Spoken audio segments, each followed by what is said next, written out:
n'hésitez pas à continuer à vous présenter. Posez toutes les questions que vous avez, on vous donnera la parole et s'il y a des questions auxquelles on n'a pas pu répondre, on vous répondra à ces questions lors de la restitution. Donc voilà. Qu'est-ce que je peux vous dire de plus? Ce webinaire est enregistré. Il sera à disposition sur nos différents sites internet. Donc voilà, si vous avez des empêchements, n'hésitez pas. Laissez-nous, on comprendra. Il y a des urgences qui n'attendent pas parfois. Et puis, ce qu'on a demandé tout à l'heure aux premiers connectés, c'est de se renommer. Donc, pour se renommer, vous cherchez vous avez normalement vos petites étiquettes là sur la droite de votre écran en fonction de où vous avez mis votre affichage. Cherchez votre nom et puis vous avez, en passant votre souris, vous avez 3 petits points et vous avez la possibilité de vous renommer en cliquant sur ces 3 petits points, mais vous l'avez tous quasiment fait. Donc voilà. Eh bien, écoute, Hugues, maintenant on va rentrer presque dans le vif du sujet. Dans le vif du sujet, voilà. Donc un petit rappel juste sur nos deux structures, mais pour ceux qui sont arrivés, ceux qui étaient là la dernière fois, vous connaissez maintenant ODIS et FIBOA Nouvelle-Aquitaine, donc qui co-organisent cet événement avec le soutien de nos partenaires historiques, notamment la région qui a été assez impliquée dans l'organisation de cette série de webinaires. Et donc le programme, voilà, concrètement, elle l'a dit, 4 retours d'expérience. Ce qu'on a souhaité aussi à travers ces exemples qui sont très complets, on est très contraint par le temps, donc on a demandé un exercice pas évident aux intervenants, c'est d'avoir aussi un focus thématique par projet. Donc vous verrez, il y a à chaque fois un focus qui ressort, donc qui sont listés ici. Et donc on va pouvoir commencer avec le premier retour d'expérience, donc qui est la construction de l'usine La Caisserie Adam à Sainte-Hélène en Gironde, avec un focus donc sur le confort et la qualité de vie au travail et pour les usagers. Donc c'est monsieur Rin, président de la Caisserie Adam, et Christophe Blam, donc architecte, qui vont nous faire l'honneur de présenter ce projet. Alors c'est un projet qui a eu qui a été lauréat de plusieurs concours, notamment le prix régional de la construction bois, le prix national. Voilà, comme je disais, un projet très complet. Donc l'exercice n'est pas évident. Ce qu'on vous propose, donc, c'est 15 minutes de présentation et après 5 minutes d'échange, notamment via le chat pour compléter les discussions. Voilà, donc je vais demander à Monsieur Rin de bien vouloir se présenter, voilà, nous présenter l'entreprise, la Caisserie Adam, et aussi en 2 mots, voilà, quelle était la commande de ce projet d'usine, voilà, de manière synthétique. Merci. Bonjour à tous. Merci d'abord pour l'invitation qui nous honore. Alors très rapidement, l'entreprise, c'est une vieille PME girondine qui existe depuis 1880, qui a une caractéristique forte, ancrée sur son territoire, donc à la base à Bordeaux, dans les années 70 à Saint-Médard-en-Jalles, à 10 km de Sainte-Hélène, et donc depuis 2015 sur le site qu'on occupe actuellement. On est spécialisé depuis l'origine dans la fabrication d'emballages en bois, multidestination à la base, et maintenant plutôt dans l'industrie des vins et spiritueux et dans sa partie premium. Donc c'est une industrie de niche. 65 personnes, on fait à peu près 9 millions d'euros de chiffre d'affaires. Et ancré aussi sur une ressource importante qui est le pain maritime de la forêt des Landes de Gascogne, dont vous entendrez un petit peu parler aussi dans la présentation. La commande qui a été faite à l'agence Blam Architecture, si on peut parler de commande, elle était finalement assez simple. Nous, on avait un enjeu clairement normatif dans le bâtiment dans lequel on était précédemment, un bâtiment des années 70, donc qui était à l'obsolescence, on va dire. Donc ça rejoint aussi un enjeu important pour nous lié aux problématiques RSE, qui est un enjeu de pérennité de l'entreprise. Donc voilà, c'était très clair, il fallait qu'on trouve une solution pour pouvoir continuer notre activité. Le deuxième enjeu, pas forcément dans l'ordre, mais quasiment à égalité, c'est un enjeu de conditions de travail. Vous le verrez, il y a un ancrage social important dans l'entreprise. Et donc, notamment à travers des enquêtes capital humain, cet enjeu-là des conditions de travail avait été très largement exprimé par l'ensemble des collaborateurs. Voilà, normatif, conditions de travail. Évidemment, en construisant une usine neuve, on attend aussi éventuellement un petit peu de performance opérationnelle. Mais là, j'allais dire, c'était aussi, et peut-être plutôt notre problème en interne.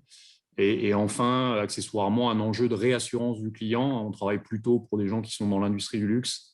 Donc, ils ont aussi besoin d'avoir des opérateurs qualifiés autour d'eux dans lesquels ils ont confiance.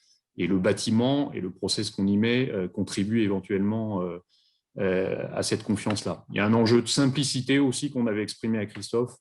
Et puis enfin, autour toujours de la partie sociale, un enjeu très collaboratif à la fois avec l'équipe qui devait nous accompagner sur la construction et la conception du bâtiment, mais aussi avec nos propres ressources internes. Voilà. D'accord, très bien. Bon, mais c'est très, très synthétique. Merci beaucoup.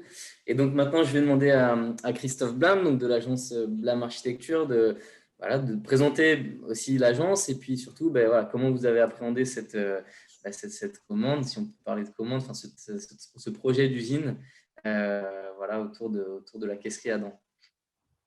Et bonjour à tous. Je me donne aussi mon remerciement pour l'invitation, pour la présentation de ce projet qui est un projet qui a été important pour l'agence. Notre agence, c'est 15 personnes qui donc s'organisent essentiellement sur Bordeaux et avec des collaborateurs également à Nantes et à Paris. Et on travaille sur des sujets divers et variés qui passent de l'industriel, comme le projet Adam, à de l'habitat ou des projets publics.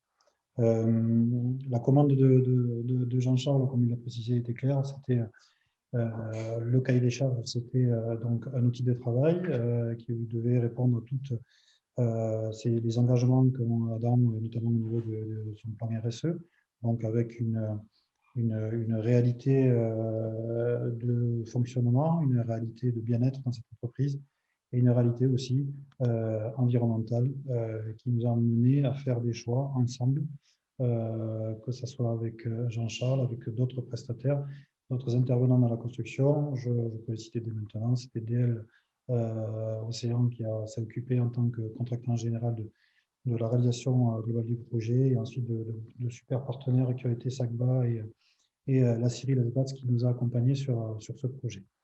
Donc ce projet-là, comme tous les projets que nous concevons, c'est un projet contextuel. C'était un projet qui devait s'implanter sur un terrain de 2 hectares à 5, avec un joli linéaire sur l'avenue qui vient vers la Cano, donc avec une façade de représentation et aussi ensuite la possibilité de régler des sujets fonctionnels puisque la parcelle était suffisamment grande.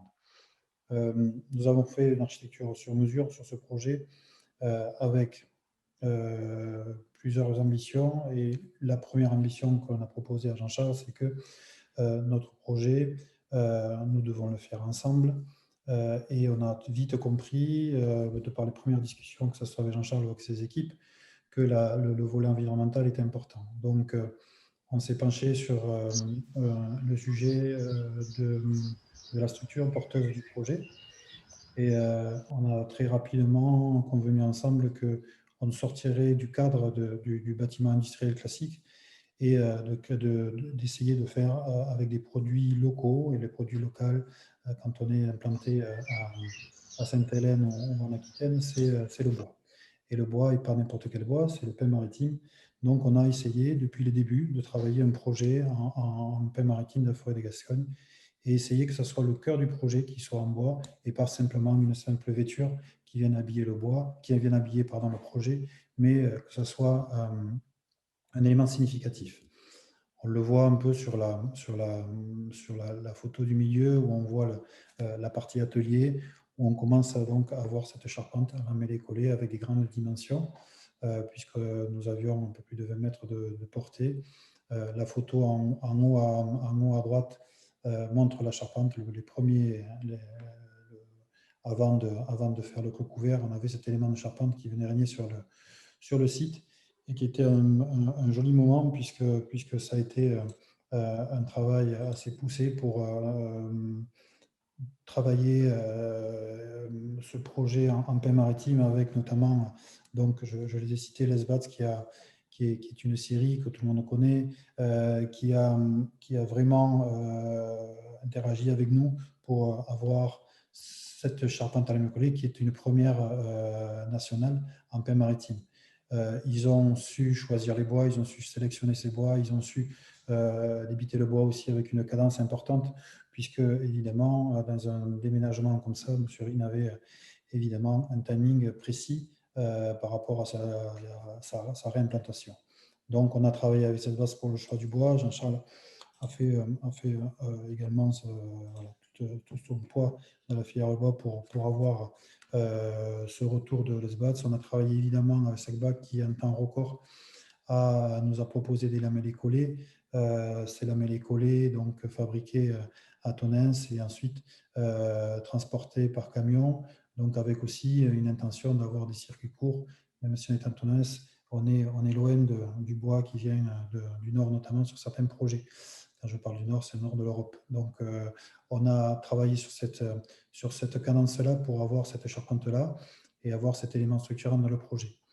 Elle est innovante, je l'ai dit, elle est innovante et c'est cette volonté qu'a eu depuis le début Jean-Charles pour intégrer cette démarche environnementale sur l'ensemble du process de construction et ensuite au-delà, il l'a poussé également au-delà de l'organisation de son entreprise.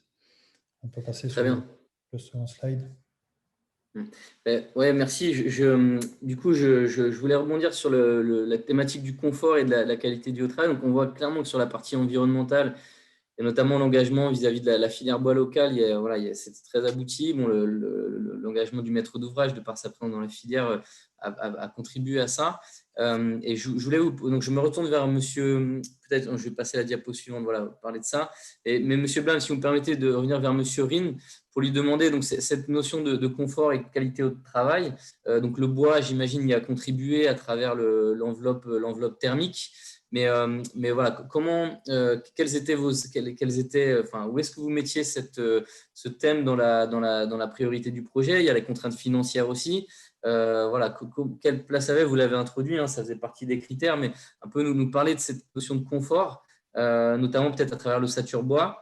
Et puis là, post-projet, donc après maintenant plusieurs années de service, un peu le ressenti au quotidien de vos choix qui ont été faits. Et peut-être que M. Blanc pourra revenir un peu précisément sur cette notion de confort, comment il a abordé dans ses dessins, et puis dans la mise en œuvre, dans tout le travail collaboratif aussi, j'imagine, avec vos équipes. Alors, le sujet de la QVT, c'est un sujet qui est beaucoup exploré et parfois questionné. Donc, nous, c'est un sujet sur lequel on a pas mal réfléchi aussi. Et quand on pose la meilleure façon d'avoir une réponse par rapport à ça, c'est de poser la question effectivement à ses collègues.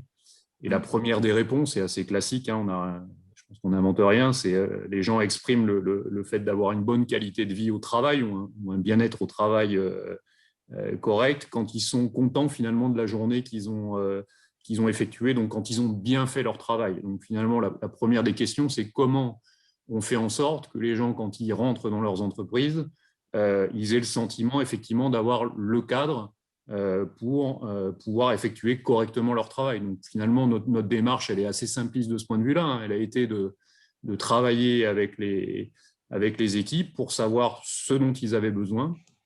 Et ce dont ils avaient besoin, c'est évidemment plusieurs dimensions. C'est une dimension d'implantation générale, hein, finalement, et des process, et des locaux sociaux, et des lieux de vie. Et c'est aussi, dans le détail, qu'est-ce qui constitue finalement un poste de travail bien fait, bien organisé, qui va faire qu'effectivement, le collègue va pouvoir s'y exprimer du mieux possible.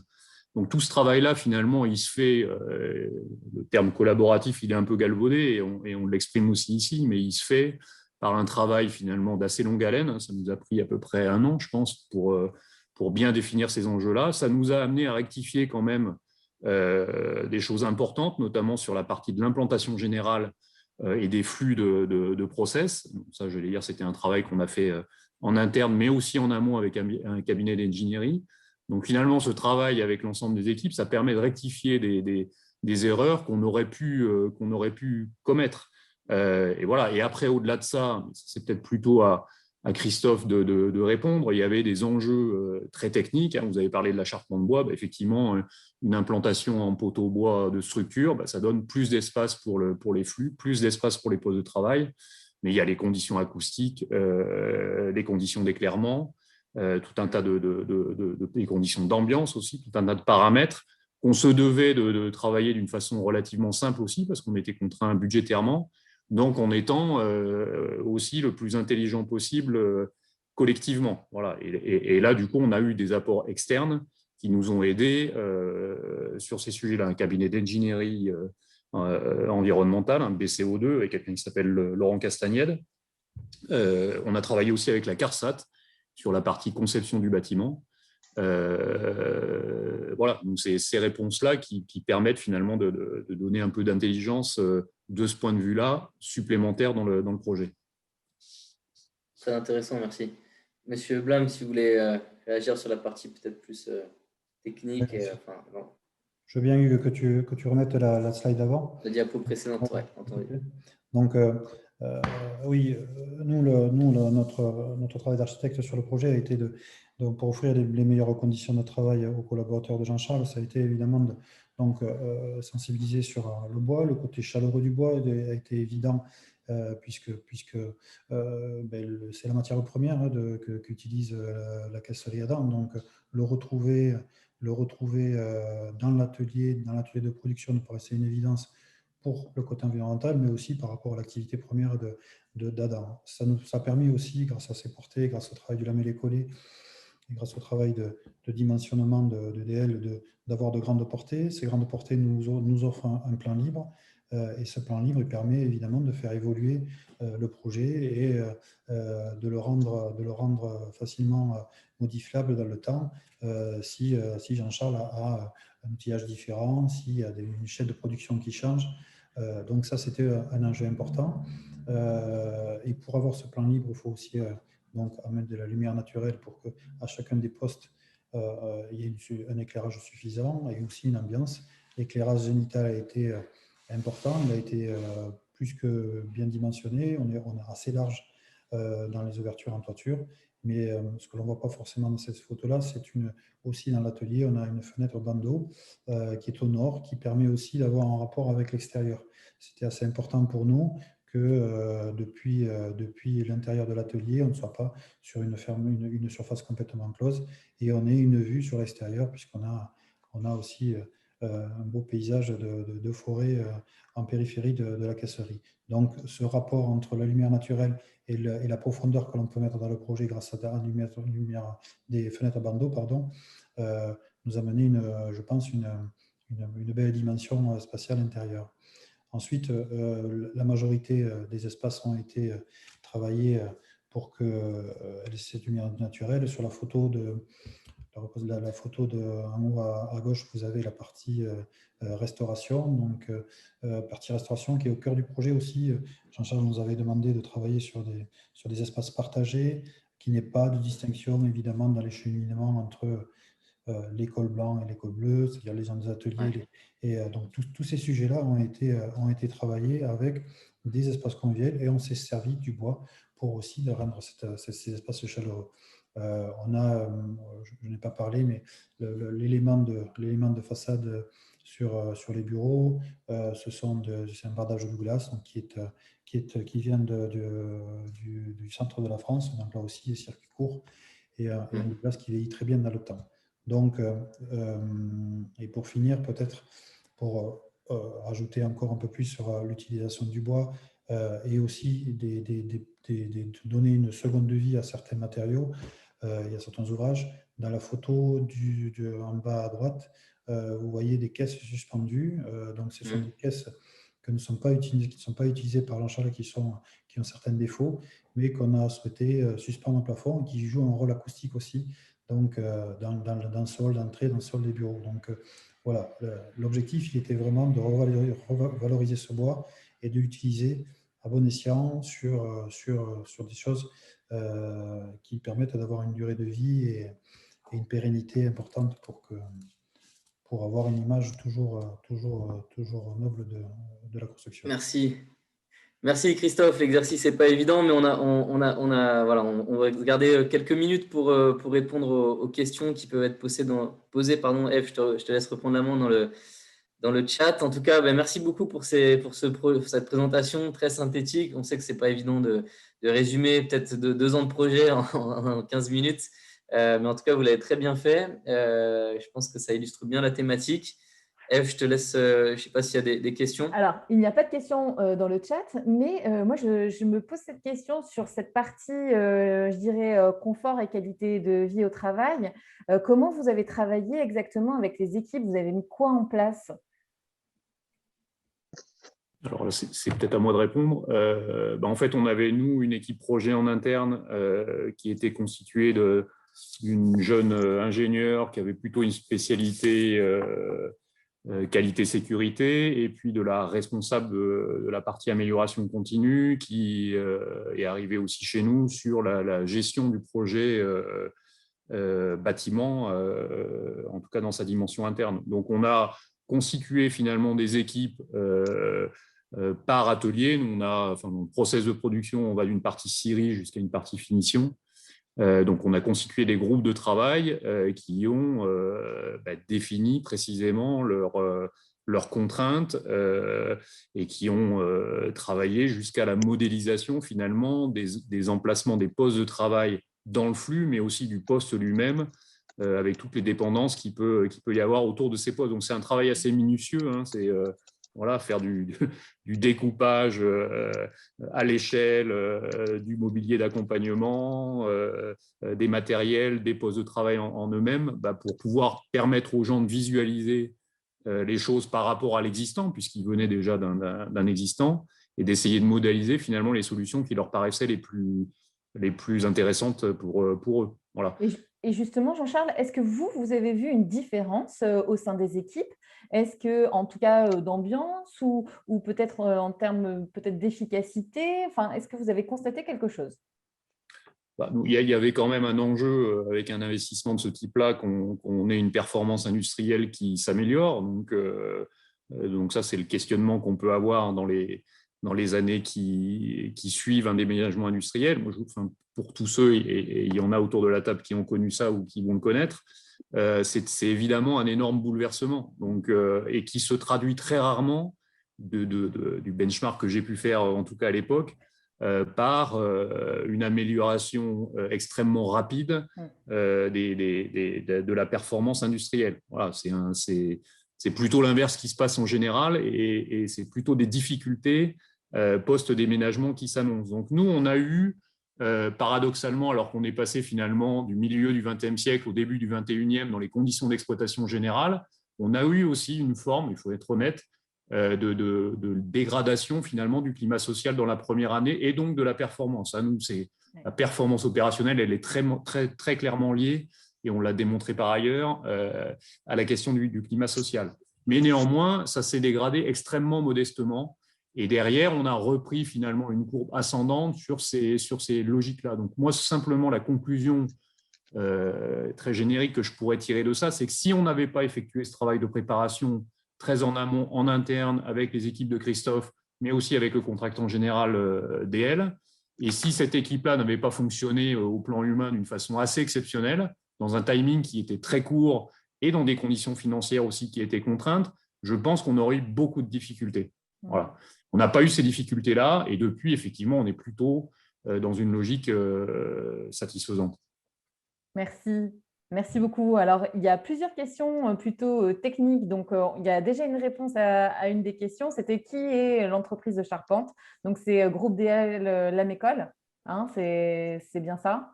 On a une question par rapport à quelle superficie et combien a coûté le bâtiment. Christophe, Jean-Charles, je vous laisse répondre, ou Christophe, je vous laisse vous organiser. Christophe.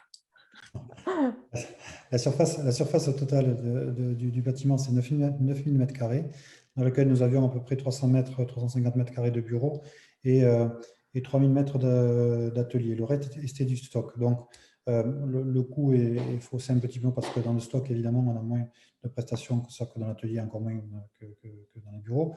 Mais on a à peu près un coût qui est voisinant 400 € au mètre carré.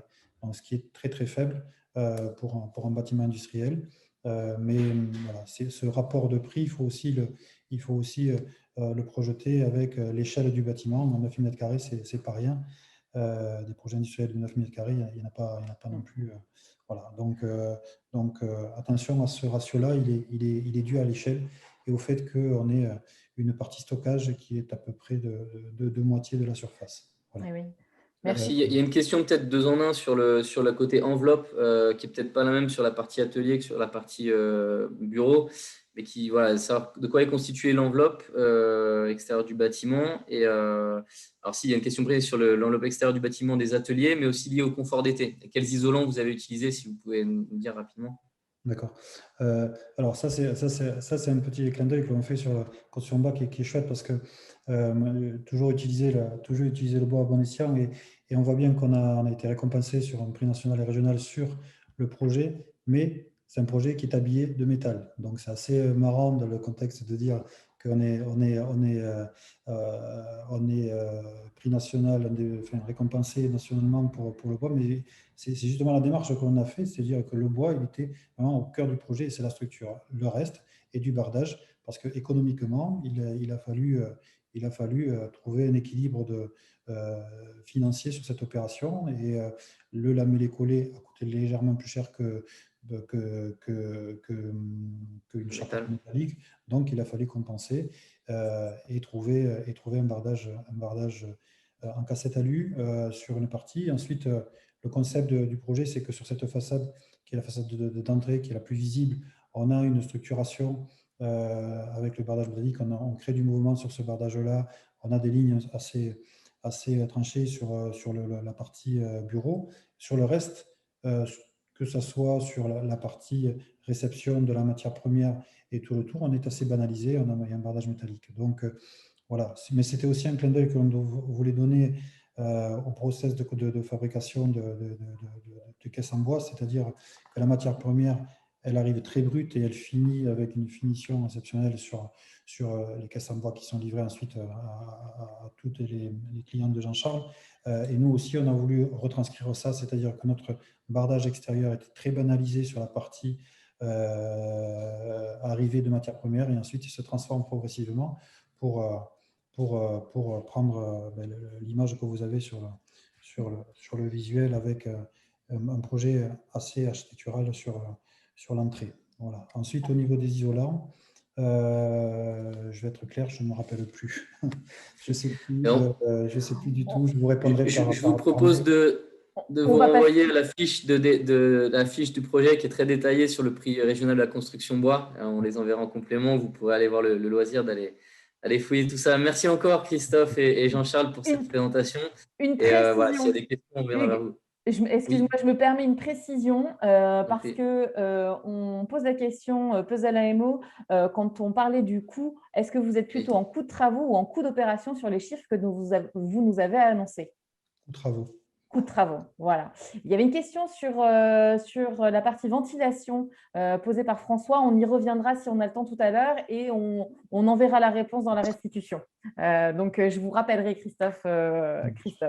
Effectivement, on va passer à la construction du chai. Donc, c'est toujours un site industriel. On a dit qu'on diversifiait. Merci beaucoup à Jean-Charles et Christophe, mais on retrouve un Christophe, puisque c'est Christophe Landry qui va intervenir. C'est le maître d'ouvrage, avec Nathalie Sanson de Résonance Paille et puis Edith Fruchard de Citizen. Donc, merci à vous trois de nous présenter ce chai. Moi, j'en entends beaucoup parler, Christophe. J'ai hâte de venir déguster le vin chez vous. Donc voilà.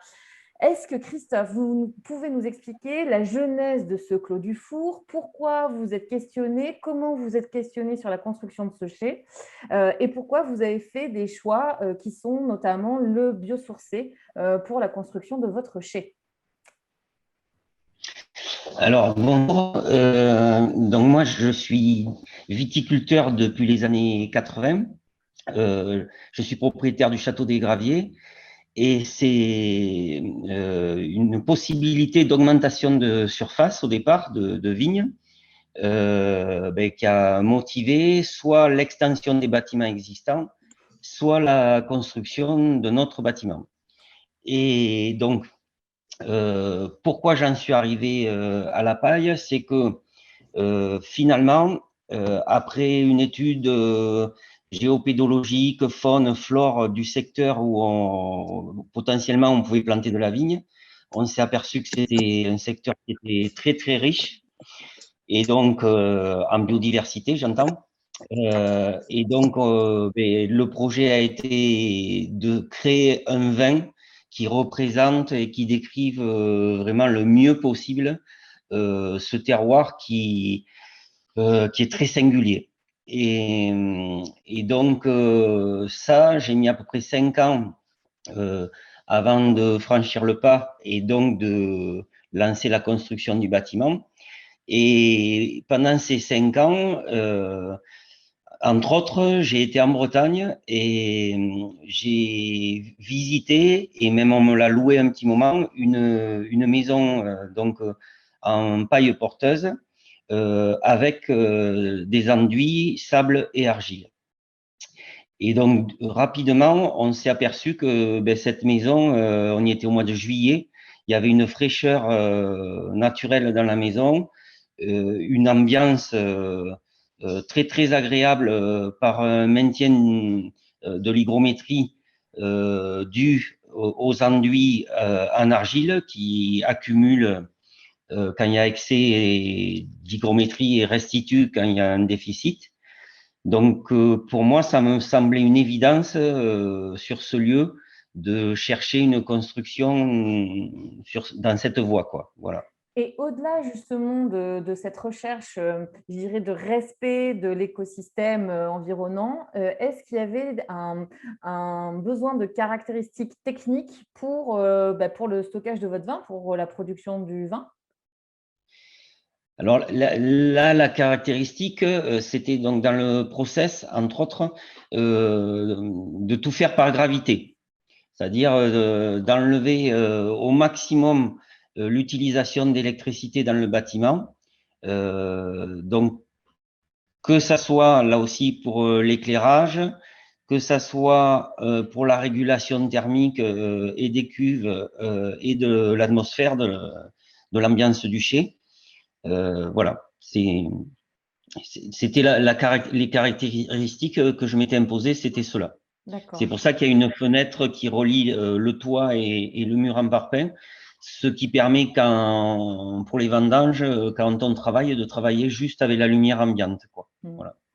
Et alors, quand on a ce type de projet où vous nous dites, voilà, j'y réfléchi pendant 5 ans, j'ai eu l'occasion de vivre dans une maison en paille, voilà. Comment on fait pour le concrétiser? Parce que là, aujourd'hui, vous êtes entouré d'Edith Fruchard et Nathalie Sanson, mais est-ce que ça a été aussi simple? Alors, dans un premier temps, j'ai cherché au niveau le plus proche, au niveau local, ce que je peux trouver. C'est-à-dire que j'ai pas trouvé grand-chose à l'époque en construction paille. Et j'avais été à Riscle visiter l'éco-centre qui ont fait une partie de 1R+1 avec paille porteuse aussi, quoi. Et donc, le projet, enfin, ce qui avait été fait à Riscle correspondait à peu près à ce que je voulais faire, mais eux, pour différentes raisons, n'ont pas souhaité m'accompagner dans ce projet. Et donc, j'ai continué à chercher jusqu'à que, par hasard, en définitive, on me donne l'adresse de Résonance Paille. Voilà. Et donc, c'est comme ça que j'ai rencontré Nathalie et qui, elle, m'a fait bénéficier rapidement du réseau, quoi. Alors, Nathalie, comment on accompagne un chef d'entreprise qui n'y connaît pas grand-chose finalement sur le bâtiment, qui s'est renseigné, qui a des objectifs bien particuliers? Comment fait-on? Dans un premier temps, moi, je suis arrivée sur le chantier parce que le chantier avait déjà commencé. Donc, la première chose que je lui ai demandé, c'est si les artisans étaient formés à la construction paille. Et en fait, ils n'étaient pas du tout formés. Donc, moi, j'ai précisé à Christophe que si les artisans n'étaient pas formés, il risquait d'y avoir une mauvaise mise en œuvre. Donc, ce qu'on a mis en place, parce qu'il y avait quand même une urgence et qu'il fallait que la livraison soit faite à l'époque pour septembre pour qu'ils puissent vendanger comme il faut.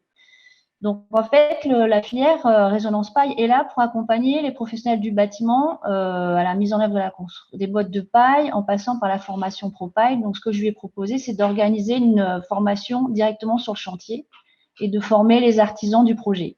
Donc, c'est ce qu'on a réalisé. Et par contre, pour un souci aussi de rentabilité, je lui ai demandé si on pouvait ouvrir aussi la formation à d'autres gens qui étaient intéressés par cette formation. Donc, on l'a ouverte. Et la formation a eu lieu au mois d'avril. Et dans la foulée, moi, je lui ai proposé, vu entre guillemets l'urgence, c'est de mettre en place un chantier participatif pour pouvoir pour pouvoir justement finir la construction à temps. Donc, c'est avec les artisans qui ont été formés à la Propaille. Et en fait, on a mis en place ce chantier participatif avec l'aide de formateurs qui sont dans le réseau Paille, dont Eddie Fruchard, qui s'est occupé en fait avec Isabelle Melchior, qui ne pouvait pas être là, mais de mettre en place la paille. Et ça, je vais lui laisser expliquer en fait la partie charpente et isolation et enduit. Moi, je réexpliquerai à la fin justement le rôle de la filière. Mais ça a permis justement d'accompagner ce type de projet et d'éviter des désordres par la suite quand des professionnels du bâtiment ne sont pas formés. Ça a permis aussi de sensibiliser puisqu'on a organisé un apéro avec les élus et grâce au partenariat de Christophe, on a fait un soir où on a invité les élus de la Comcom et des villages environnants pour leur expliquer qu'un chai pouvait être isolé en paille avec des enditaires et avec toutes les propriétés que ça pouvait aussi améliorer la qualité du vin. Oui, le chai intéresse beaucoup, ça a suscité beaucoup de questions, beaucoup d'intérêt. Une visite s'organise le 17 juin. Je crois que voilà, vous ne pouvez pas accueillir plus de monde qu'il n'y en a d'inscrits parce qu'il y a, voilà, ça intéresse beaucoup cette isolation paille et cet enduitaire. Alors justement, sur ces matériaux-là, Eddy, est-ce que tu peux allumer ta caméra et ton micro pour nous dire quel est l'intérêt finalement de l'isolation paille? Pourquoi des enduitaires? Qu'est-ce que ces matériaux-là pourraient apporter sur des sites industriels? Et puis là, qu'est-ce que ça apporte sur un chai, quoi? Enfin, pour un chai? Bonjour à tous, vous m'entendez? C'est bon? C'est parfait. Bon, super. Juste pour la temporalité, c'est vrai que la formation Propaille avait été faite le 22 mai et on a lancé le chantier participatif le 15 juillet. Donc ça s'est fait hyper rapidement dans une situation particulière et qui est intéressante de voir que l'énergie de la construction paille aussi permet d'avoir répondu à Christophe tous présents et puis que le chantier avance, quoi. Il y avait 300 mètres carrés d'enduit et 150 mètres carrés de murs en bottes de paille, pour être précis. Donc après, les avantages de la construction paille, on va les voir dans le reste de la diapositive que Nathalie présentera, mais en tout cas, c'est surtout la valorisation d'une ressource locale. Je ne sais pas exactement, Christophe, où tu l'avais prise, mais elle était dans le coin. Hein. Elle était à peu près à… C'était à la limite des Charentes, c'est-à-dire qu'elle était à 70 km du lieu de construction, quoi. Voilà, ce qui est un des intérêts majeurs. Et surtout, ce n'est pas un matériau qu'on a besoin de produire pour la construction. Elle ne demande pas de transformation. Même s'il y a des unités qui se mettent en place avec une transformation, ils récupèrent des ronds de valeur et ils vont la botteler dans des entrepôts pour optimiser les dimensions dans la construction ou alors favoriser justement une production tout au long de l'année. Donc ça, c'est un des intérêts majeurs de la botte de paille. Et comme l'a dit Christophe, c'est ces avantages qui soient thermiques pour l'efficacité d'hiver, mais d'été, par son inertie thermique, parce qu'on a quand même un matériau qui fait entre 80 et 120 kg du mètre cube. Donc ça nous fait un bon rapport de déphasage. C'est le temps que va mettre la chaleur à traverser le complexe de murs. Une bonne régulation hygrométrique. Et ça, c'est surtout sur la combinaison enduit, paille, enduit. Voilà. Et c'est un des seuls matériaux qui va être aussi efficace et qui va nous permettre d'avoir des enduits aussi épais, donc rajouter quelque chose une masse thermique importante, une bonne régulation hygrothermique. Donc on verra les enduits tout à l'heure. Alors que si vous prenez une biofibre ou de la laine de bois, sa seule fonction, c'est d'isoler, ça fonctionne très bien. Mais par contre, dès qu'on veut commencer à enduire, il faut qu'on aille sur des matériaux spécifiques et qui coûtent relativement cher. Alors que la botte de paille, en soi, on peut enduire très facilement dessus. L'avantage après de la technique qui a été mise en œuvre, c'est vraiment la technique semi-Nebraska. Alors, c'est vraiment celle que moi j'ai mis en application, où on a une structure poteau-poutre, comme on peut voir ici sur le chantier, qui a été faite par un artisan local, donc en chêne. Le choix a été fait de la laisser apparente à l'extérieur, et on est venu isoler en périphérie, alors la périphérie intérieure, en botte de paille, donc créer un mur rideau isolant, donc qui limite énormément les ponts thermiques. Et surtout, pour un enduiseur, favorise parce qu'on a vraiment une homogénéité de support, c'est-à-dire qu'on n'a pas cette rupture de paille, bois, qui est relativement contraignante pour des enduiseurs et puis éviter les problématiques de fissuration qu'on peut avoir dans le temps. Voilà. Donc, on voit une belle surface de mur enduite. Sachant qu'on a pris le dossier en cours, donc il y avait des choix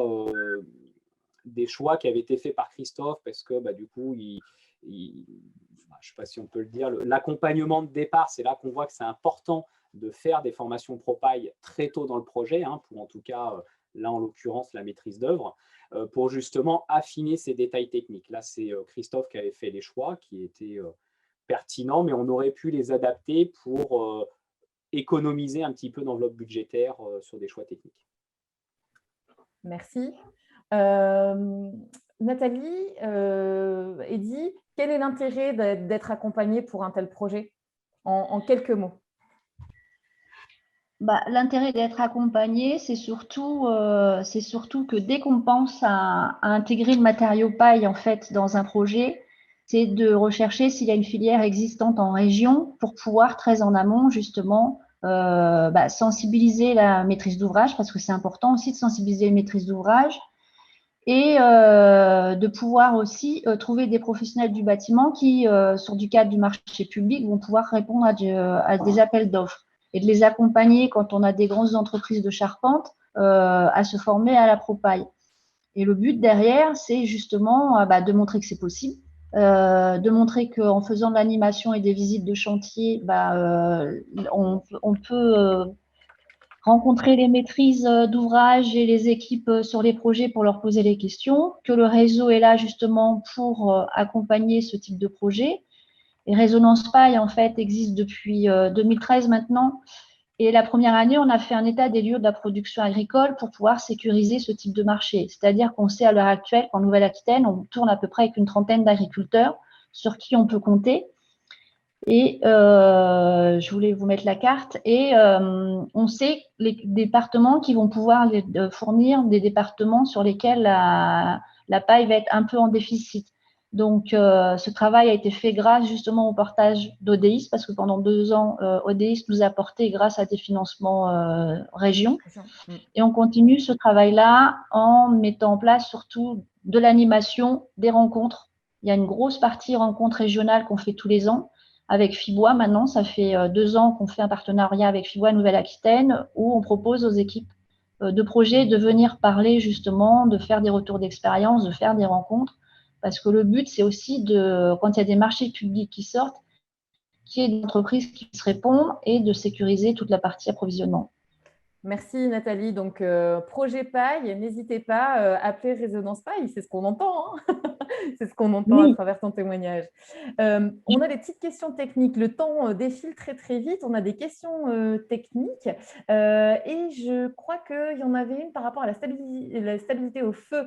Est-ce que Puzzle AMO veut prendre la parole? Désolée, je n'ai pas le prénom. J'ai Monsieur Brunel, je crois. Vous pouvez allumer votre micro. Bonjour. Faites votre vidéo. Bonjour. Bonjour. Ah, c'est madame en plus. Donc, France Brunel de Puzzle AMO. Oui, je posais la question de la stabilité au feu et de l'appréhension des pompiers d'un projet comme un chai sur ce type de constructif. Savoir si vous aviez eu des contraintes ou des questions même des pompiers et comment vous aviez pu y répondre. En fait, moi, je vais juste répondre par rapport au réseau national et au réseau régional. En fait, il y a des tests au feu qui ont été faits. Il y a les procès-verbaux qui sont téléchargeables sur les 2 sites Internet. En fait, la paille est tellement compressée qu'il n'y a pas d'air. Donc, elle va commencer à se consumer, mais ça ne va pas brûler. Et on n'a jamais eu aucun problème par rapport aux pompiers, parce qu'en fait, on leur envoie les tests qui ont déjà été réalisés et les règles professionnelles qui ont été écrites par le RFCP et qui s'apparentent à un DTU, en fait, sont aussi envoyées au bureau de contrôle et aux assurances. Et grâce à ça, en fait, les projets passent. C'est pas souvent la paille qui pose le plus de soucis, c'est d'autres isolants. Nous, on a les rares projets où on a un bureau de contrôle qui est intervenu. C'est un gros projet à Saint-Médard où il est venu avec nous pour les tests au feu et il a été conquis. Moi, après, dans le cadre du CHE, je ne sais pas si… Non, ils ne m'ont rien imposé de particulier. Aujourd'hui, on a quand même de nombreux projets aujourd'hui en France, que ce soit écoles, gros bâtiments publics, qui permettent aussi d'alimenter le questionnement que peuvent avoir des bureaux de contrôle. Et à la dernière formation ProPaille que j'ai organisée à Nantes, on avait justement quelqu'un d'un bureau de contrôle, alors j'ai perdu le nom du bureau de contrôle, qui était présent aussi, donc il s'y intéresse vivement parce que de toute façon, aujourd'hui, on voit le nombre important d'appels d'offres qui sortent en botte de paille, donc qui permettent aujourd'hui, les questions, les réponses, on les a. C'est Monsieur Dandre, je crois. Alors, il y a pas mal de questions sur les aspects techniques. On parle de paille porteuse. On a la chance d'avoir Luc Floissac aussi connecté. Je ne sais même pas trop à qui poser cette question. Sur la paille porteuse, la question, est-ce qu'il y a des projets déjà réalisés en paille porteuse? Alors, Alors, Eddy, vas-y. Ouais, j'ai répondu dans le corps là, à plusieurs questions déjà, avec des liens éventuels.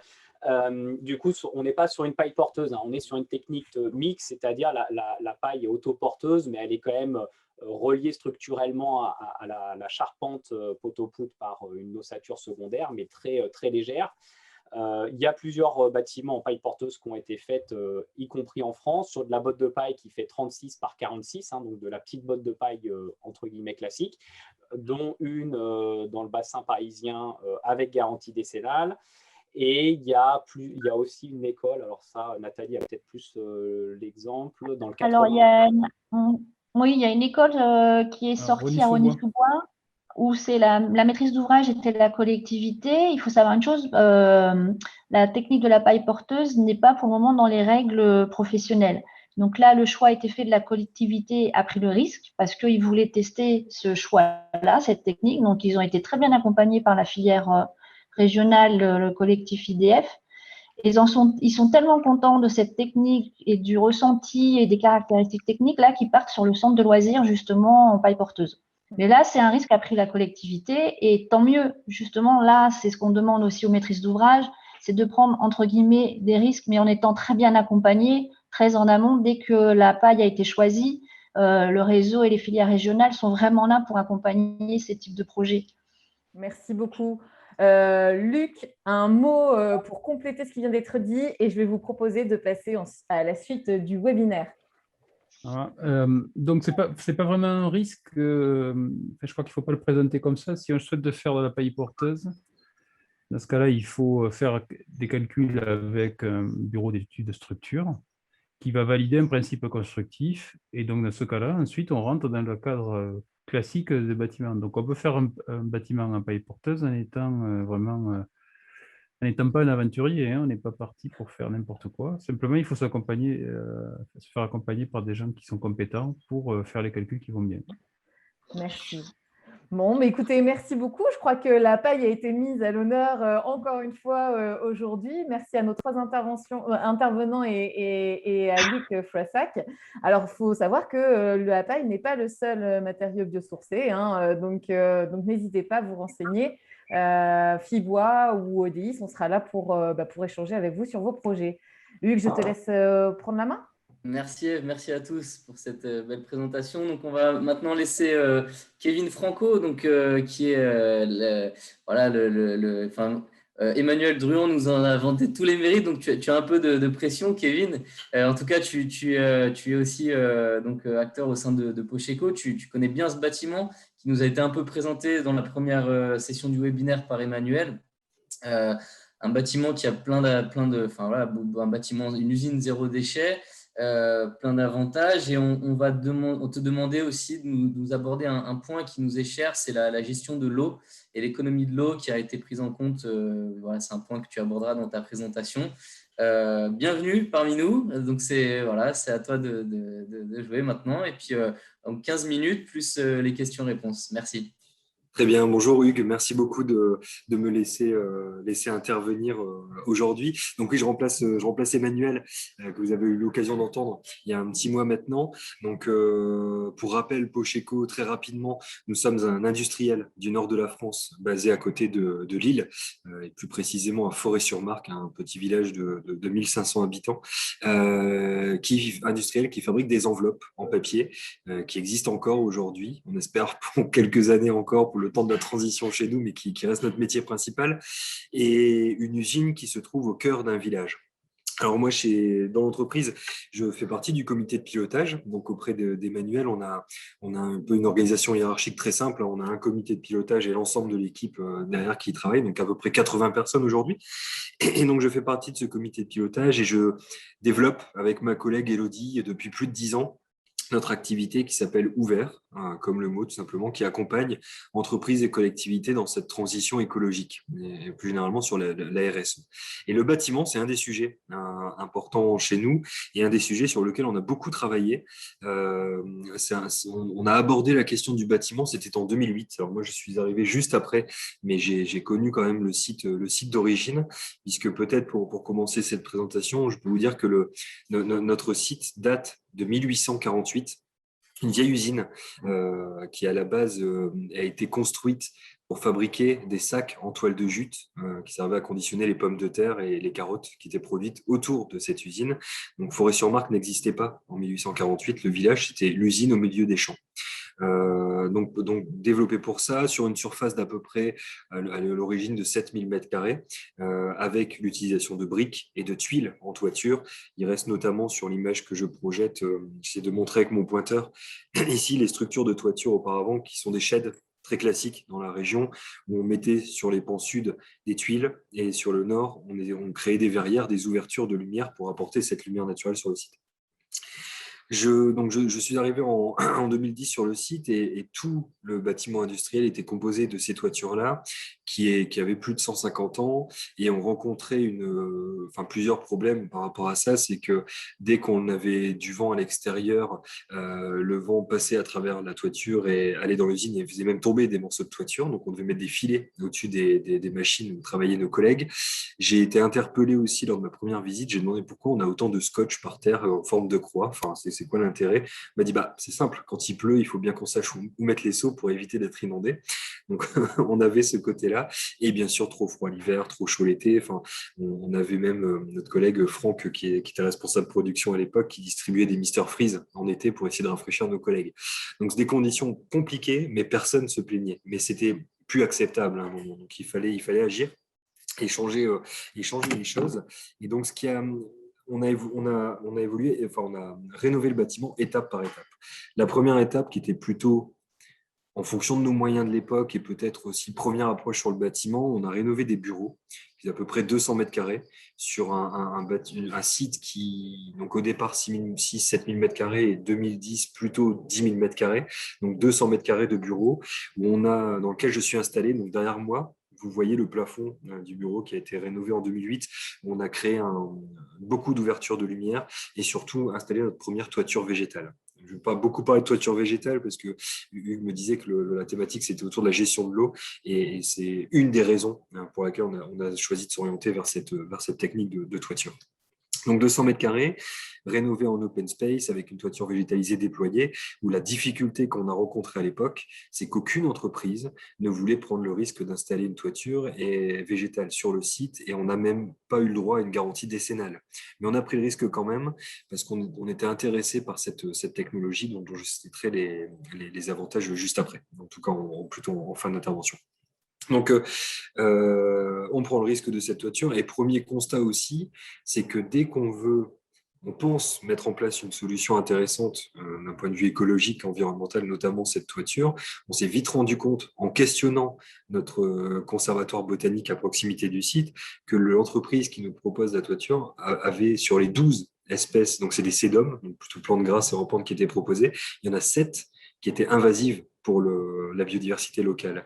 Et donc, on a agi à temps et on n'en a gardé que 5 sur cette toiture. Et donc, c'est devenu depuis un tapis végétalisé sur ces 200 m². Mais vous voyez aussi à l'écran sur une grande partie des toitures qui ont été rénovées.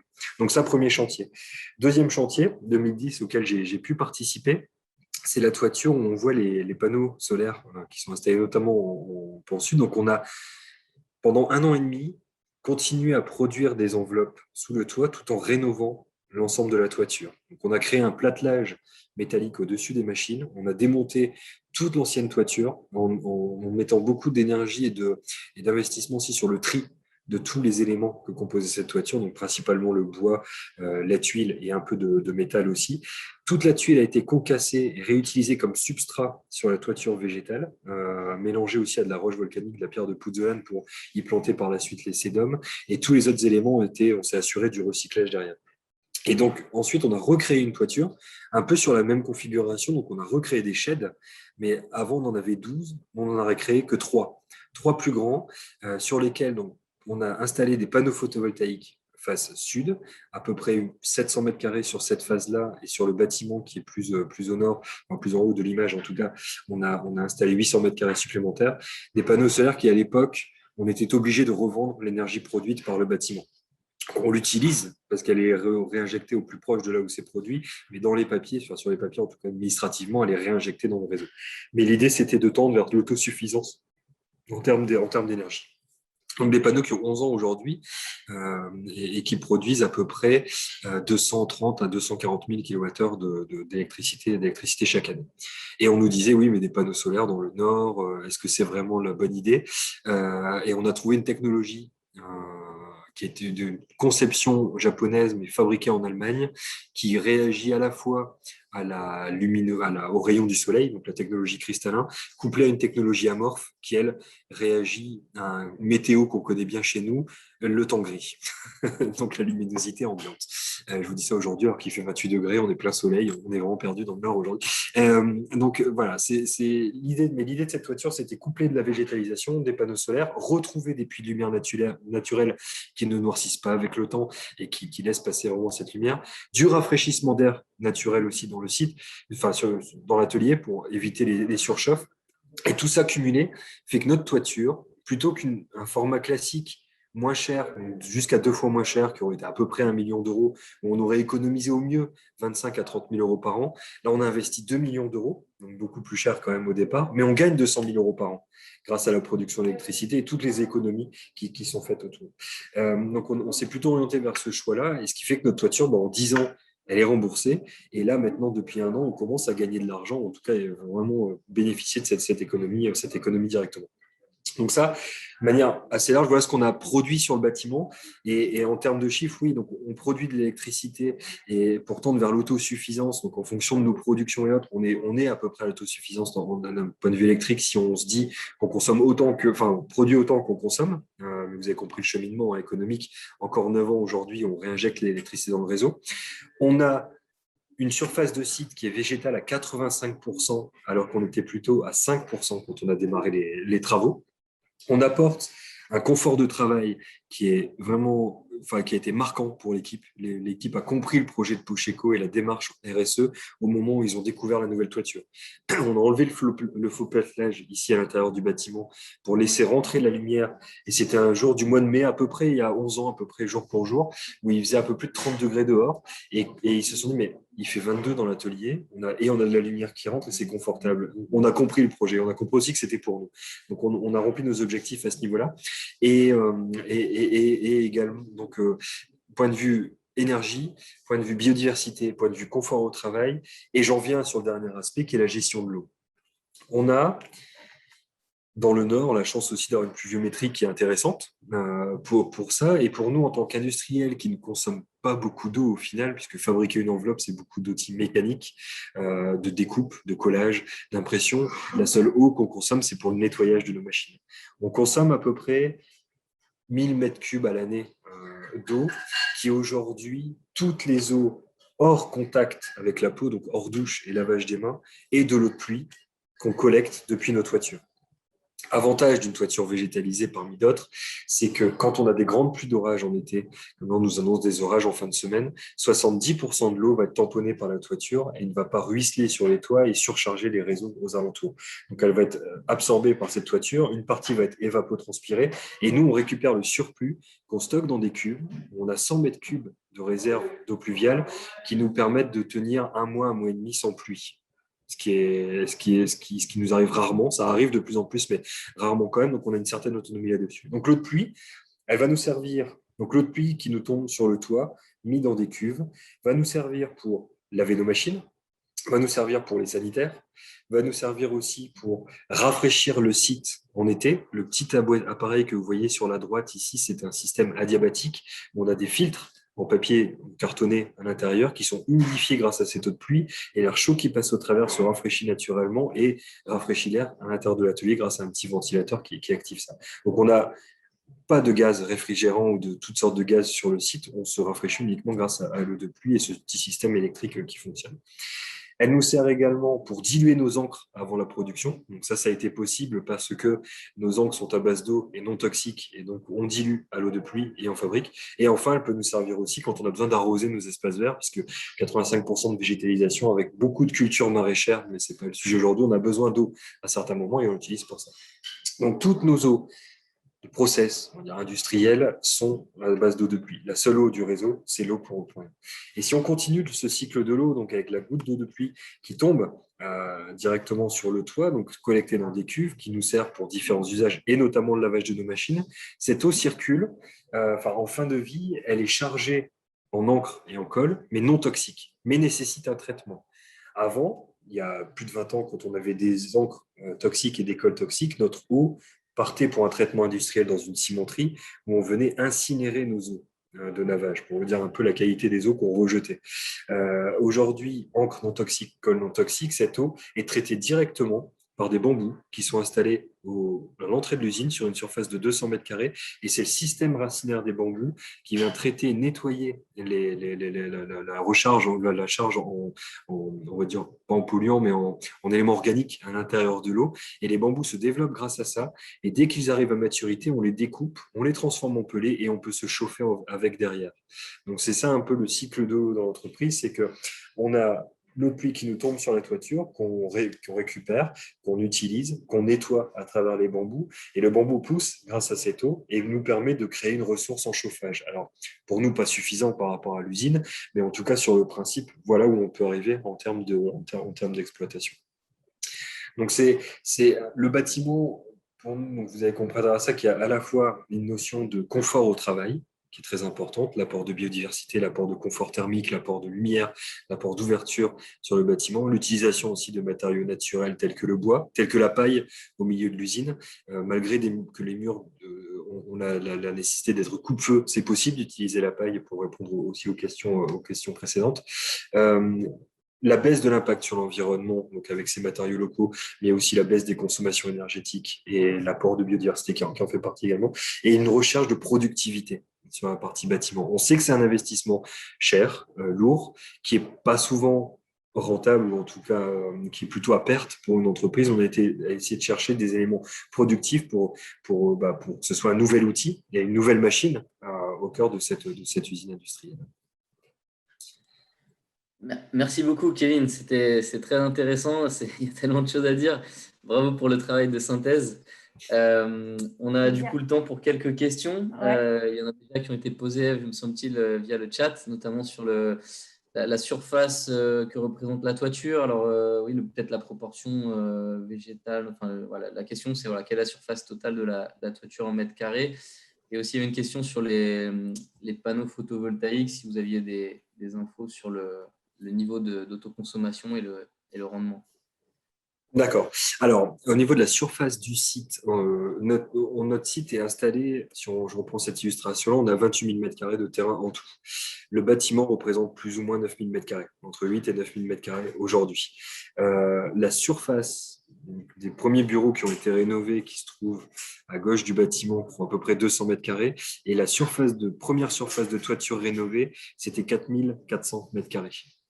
Ensuite, on a reconstruit, je ne suis pas rentré dans le détail de ça parce qu'on a utilisé le même principe, mais un bâtiment de stockage, puisqu'on a subi un incendie il y a quelques années, on a dû reconstruire. On a perdu 30% du site en termes de surface et on a reconstruit la moitié de ce qu'on avait perdu. Donc le bâtiment de stockage qui est plutôt en bas de l'image, où lui représente 2200 m² à peu près. Voilà, qui a été rénové par la suite. Et en termes de panneaux solaires, on a à l'époque, alors c'est des panneaux, quand on regarde aujourd'hui les technologies qui existent, qui sont très peu performants, mais qui à l'époque étaient très performants. Donc on a une installation, alors, il faudrait que je retrouve à peu près, c'est 250 kW crête installée sur à peu près 1500 mètres carrés en termes de chiffres. Et donc, pour une production qui est en moyenne à 240-245 000 kWh par an. On a presque 1000 heures de soleil par an dans le nord aussi. Il y a certaines années, on est monté à 270. On a même été une des régions les plus productrices parce qu'on avait moins chaud que dans le sud. Parce que les panneaux sont sensibles aussi à la chaleur. Et le fait qu'on ait 20-25 degrés avec du soleil, c'est une condition optimale pour produire. Et les petites pluies de temps en temps permettent de nettoyer les panneaux. Donc, on a des conditions en fait quand même comme ça. Qu'en termes de revenus, et après sur le modèle économique, quand même, à l'époque, il y a 11 ans, c'était que donc, le kilowattheure produit est revendu. On est sous contrat avec EDF notamment, et on le revend au prix de départ, c'était 52 centimes le kilowattheure, qui est revalorisé tous les 2 ou 3 ans. Voilà. Mais les panneaux coûtaient 5 à 6 fois plus cher que ce qu'ils coûtent aujourd'hui, et sur un rendement beaucoup moins important. Donc voilà, l'un dans l'autre, les modèles économiques, les ROI, les retours sur investissement sont autour de 10-12 ans, comme on peut retrouver aujourd'hui dans certains cas. Merci beaucoup, Kevin. Une question par rapport à cette économie de l'eau. Toutes les installations là, que tu viens de nous présenter concernant l'eau, cette gestion de l'eau, est-ce que tu as une idée du coût d'investissement? Très bonne question. Très bonne question. On a le coût d'ensemble. L'investissement, je sais que pour des cuves d'eau de pluie, si on prend la gestion de l'eau toute seule en termes de rénovation, si on voulait installer que des cuves de récupération d'eau de pluie, d'eau de pluie, c'est pas rentable. Enfin, on est au-delà des 20 ans de retour sur investissement, ça c'est clair. Par contre, intégrer dans un projet de rénovation de bâtiment global, là on y trouve un intérêt économique parce que c'est pas les investissements les plus lourds. C'est pas les lignes qu'on a regardées en se disant oh là, il faut qu'on fasse des économies là-dessus. C'était pas prioritaire à ce niveau-là. Je sais juste, j'ai quand même une idée de coût pour les systèmes de rafraîchissement par rapport à une clim classique. Le système de rafraîchissement adiabatique, c'est 10 000 euros le système à installer. On en a mis 5, donc 50 000 euros. Sauf que c'est quasi 0 euros à l'usage, puisqu'on récupère l'eau de pluie, on consomme l'eau de pluie, on n'a pas de gaz, on a très peu de maintenance, et à l'usage, c'est un petit ventilateur qui tourne, enfin, c'est une consommation qui est vraiment négligeable. Donc, on s'y retrouve dans le temps par rapport à un système de clim. On avait dimensionné à 2 ans ou 2 ans et demi de retour sur investissement par rapport à un système conventionnel, et des économies d'échelle assez importantes par la suite. Là, ça fait 10 ans que ça tourne, on n'a rencontré aucun problème, à part changer les filtres une fois, je pense, par rapport à ça, mais pas plus. Merci. Petite précision, Luc Foissac nous a mis dans le chat, une cuve coûte en moyenne 100 euros par mètre cube. J'allais dire, voilà. J'allais dire, on a mis des cuves de 10 mètres cubes et c'est 5 000 euros plus le terrassement. Le terrassement derrière, si on s'est enterré ou rien, enfin, c'est ça qu'il faut voir. Mais oui, c'est à peu près cet ordre de grandeur. Bon, très bien. Merci beaucoup.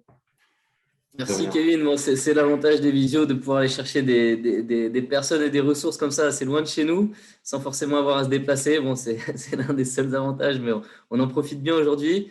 Donc du coup, tu restes avec nous et on sera ravis aussi de t'avoir jusqu'à la fin pour nous aider à conclure sur cette deuxième épisode. Merci beaucoup, à tout à l'heure. Voilà, merci encore. Projet suivant, c'est parti. Alors, projet suivant, moi je vais laisser la parole à Florence Rouffaut de la région Nouvelle-Aquitaine, qui va nous présenter le projet d'Iceram, qui est un projet très ambitieux et qui s'inscrit sur la marque employeur avec une usine vitrine. Donc, Kenda, Florence, c'est à vous.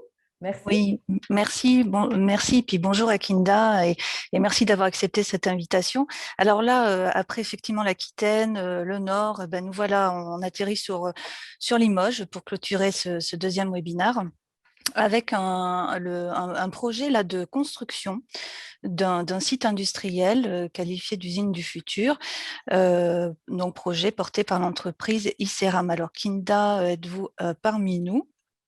Oui, bonjour. Oui, bonjour Kinda. Donc Kinda, vous êtes chef de projet de ce projet de construction usine du futur chez Iceram. Vous allez nous présenter ce projet donc sur ses valeurs, le déroulé du projet et puis un petit peu les freins. On clôturera après par les freins que vous avez rencontrés et que vous rencontrez toujours aujourd'hui dans ce projet. Donc d'abord, que fait Iceram? Pouvez-vous nous présenter Iceram? Parce que même si très connu sur Limoges, voilà, ce n'est pas forcément une entreprise connue, la même notoriété à l'échelle nationale. Oui, bonjour, déjà merci de m'avoir invité. Je vais du coup parler brièvement d'ICERAM. Alors, ICERAM, on est fabricant, constructeur et commercialisant des implants orthopédiques en Vienne, et notamment de la céramique. C'était une société qui a été créée en 2005. Donc, on est basé à Esther, Technopole, avec un écosystème très favorable, avec le pôle européen de la céramique, avec 14 brevets, pardon, et des 3 premiers mondiales, avec une rupture technologique, parce qu'on a la technologie d'introduire l'antibiotique dans les implants, et ICERAM avec 34 salariés, et 30% des activités qui sont dédiées à R&D. ICERAM est labellisé aussi comme entreprise innovante et connu du coup pour le premier implant sternal en aluminum poreuse au monde. Voilà. Donc, on comprend que vous avez aussi au sein de votre entreprise une diversité de métiers. Vous nous expliquerez après ce que ça a pu être voilà, un aspect positif ou négatif dans votre projet. Alors, Kinda… Pardon, on a des profils assez variés. Il faut savoir aussi que ICERAM possède sa propre outil industriel qui est basé sur Limoges, avec des laboratoires de céramique, avec plusieurs profils entre un technicien d'usinage, avec des chercheurs, et qui font en sorte de faire des implants de demain pour mettre à point toutes ces technologies-là. Alors, Monsieur Kérésit vous a recruté, Kinda. Pourquoi il vous a recruté? Quel a été votre profil ou les compétences qui ont fait qu'il vous a recruté? Et est-ce que vous pouvez nous expliciter, nous éclairer sur la vision de Monsieur Kérésit sur cette usine du futur et un petit peu la genèse de ce projet? Tout à fait. Donc, ça a commencé avec une vision, une idée en 2016, avec quelques pages qui étaient écrites par M. Kérésit, où il a décrit sa vision, où il veut aller. Donc, pour faire ça, il fallait un porteur de projet. Donc, ICERAM a fait une filiale qui est à 100% portée par ICERAM, il a été créé en 2016. Et il fallait aussi un chef de… C'était des choix stratégiques de M. de faire un chef de projet. Donc, je suis arrivée en 2018. Donc, il voulait un architecte qui pilote le projet. Déjà, il voulait quelqu'un qui était à l'extérieur en fait, d'ICERAM. Il voulait quelqu'un qui était à temps plein, qui travaille avec les équipes d'ici, avec plusieurs profils, comprendre les besoins, aider à faire de ce projet un projet d'entreprise, aider les gens qui sont ici à se projeter. Sans vraie connaissance du métier, je ne connais pas le métier de la mécanique, donc il y avait cet aspect d'un regard neuf, sans préjugés, de travailler avec les gens pour faire de ce projet leur projet. Le côté architecte, c'était aussi voulu pour ne pas être… j'interviens sans des formations dans le métier, ni dans l'industrie, ni dans le milieu de santé, donc il y avait ce regard neuf que je peux apporter. Il y a aussi le regard féminin qui était aussi peut-être en plus. Donc, l'idée aussi de partir d'une feuille blanche, ça c'était très important. Donc, j'ai dit tout à l'heure qu'on a un outil qui est opérationnel, mais on voulait partir d'une feuille blanche pour concevoir un projet novateur en intégrant tous les ensembles des dimensions qui vont faire de ce projet une site vitrine pour les années à venir, un projet qui est innovant, qui prend tout en compte les enjeux, le bien-être au travail, le développement durable, la transformation numérique. Donc, on était inscrit dans le programme Usine du futur 4.0. Donc, ces démarches-là, en fait, on voulait faire les mêmes démarches pour faire des produits innovants, on voulait faire aussi des démarches pour faire un projet collaboratif, un projet innovant et s'ouvrir à d'autres technologies pour créer l'usine de demain. Donc, pour faire cela, en fait, on a voulu que ce soit un projet participatif. Donc, il y avait un cahier de charges qui était établi. Il y avait des groupes de travail en interne tout le long du projet entre l'atelier de l'usinage, avec l'équipe de R&D, avec l'équipe de DV, avec tous les autres équipes. Et en même temps, il y avait des groupes de travail externes avec des intervenants publics et privés. Donc, ces choix stratégiques nous ont amenés à faire un projet en interne pour détailler les besoins et brasser les idées pour faire, dans une dynamique porteuse, de faire de ce projet notre projet. Donc, on a fait un choix de faire un concours architectural et pareil, c'était aussi voulu un concours participatif avec un co-conception. Donc, il y avait à la les 3 participants, il y avait l'entreprise, on avait voulu travailler avec Bouygues et le concours c'était pour choisir les architectes, donc il y avait un concours au niveau international et avec les bureaux d'études également. Le terrain qu'on voulait, qui était adhérent, donc c'est un terrain sur Esther, c'est le plus beau terrain d'Esther, c'est à l'entrée On peut d'Esther. peut-être voir la slide suivante justement, Kinda, pour étayer vos propos. Voilà. Voilà, tout à fait. Donc, il y avait beaucoup d'avantages de ce projet, de ce terrain, pardon, et aussi il y avait beaucoup de contraintes. Donc, c'est vrai qu'au niveau stratégique, c'est un terrain très, très privilégié, mais il y avait quand même des terrains avec qui il fallait qu'on travaille avec. Il y avait les lignes en tension, c'est un terrain très dénivelé. Il y avait aussi l'accès, le respect aussi de Esther Technopole qui était inscrit en... Oui. Vous pouvez peut-être le localiser avec votre curseur, Kinda, Oui, voilà, ici. Voilà. Bâtiment-là, il y avait la ligne haute tension, il y avait une Talweg aussi, avec le contrainte d'avoir un seul accès qui était ici, depuis l'avenue d'Ariane, et en respectant du coup, tout l'environnement et surtout la vue vers la coupole. Donc il y avait pas mal de contraintes avec qui il fallait qu'on travaille et de trouver des solutions innovantes et de travailler justement en équipe pour faire ce projet. Donc, il y avait, comme j'ai dit tout à l'heure, un cahier de charges qui était établi avec les 5 axes qui étaient transmis depuis la décision pour voir comment on peut par la suite faire vers l'implantation. Donc, il y avait ces 5 thèmes qui étaient partagés à tout le monde, en fait, tous les participants. Donc, on a cherché un bâtiment ou un projet qui avait une place à la cité, un projet partenariat. Et aujourd'hui, en fait, vous m'avez demandé du coup de se situer sur 2 axes, qui est le site vitrine et l'humain au cours de la relation de la qualité de vie au travail. Alors, donc, le déroulé de ce processus, donc le concours d'architecte, très brièvement, comment ça s'est passé et quelle est la structure que vous avez retenue?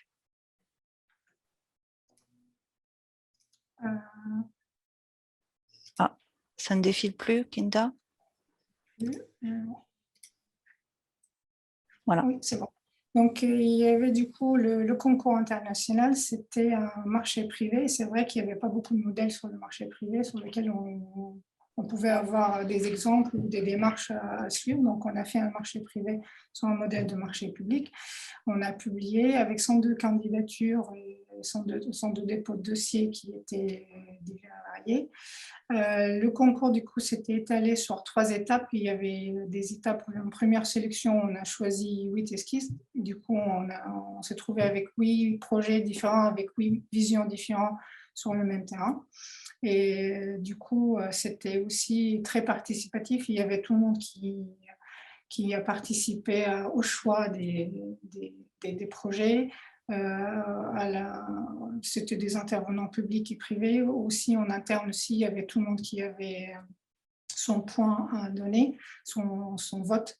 Une deuxième sélection, on a travaillé avec 4 projets, les 4 lauréats qui sont là. Donc, c'était un travail un peu plus poussé, un peu plus dans les détails. Donc, c'était des workshops qui sont venus ici. On a travaillé avec eux, ils ont travaillé avec les équipes pour voir, en fait, permettre aussi aux gens de se projeter et voir comment il peut s'adapter à ce projet et que les choix soient vraiment très concrets. Et par la suite, du coup, il y avait le projet. Alors, c'est celui qui a été retenu. Tout à fait. Donc, vous pouvez, du coup, Kinda, vous focaliser sur ce projet, sur la thématique, effectivement, vitrine du bâtiment et la QVT.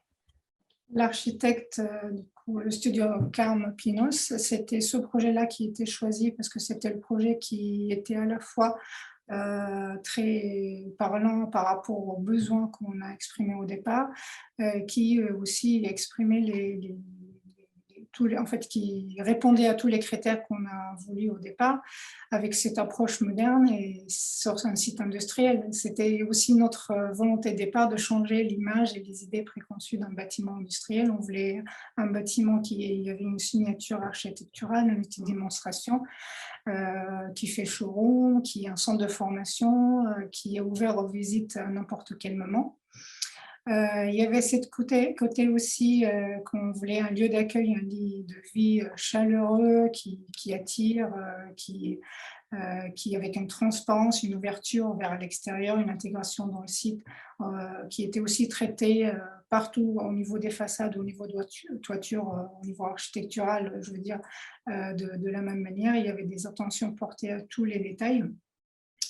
Cette transparence qui était tout le temps voulue, l'ouverture vers l'extérieur avec des grands, comme je dis tout à l'heure, avec des grands baies vitrées pour montrer ce qu'on fait, on est fiers de ce qu'on fait, sans rien cacher, en même temps sans perdre le savoir-faire.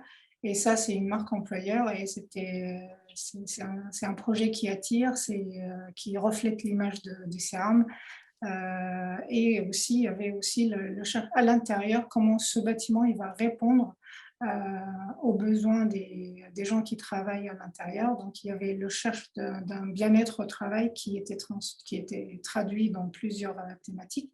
Un lieu de travail, d'échange, il y avait un certain recherche pour les espaces d'échange, même à partir du point de café, les vestiaires qui ont cherché d'avoir la lumière partout, l'accueil aussi qui doit être ouvert vers l'extérieur, qui amène la lumière, avec des points pour se reposer, pour se restaurer sur place, un amphithéâtre aussi pour regrouper toutes les équipes qui travaillent, qui ont besoin de faire aussi des points.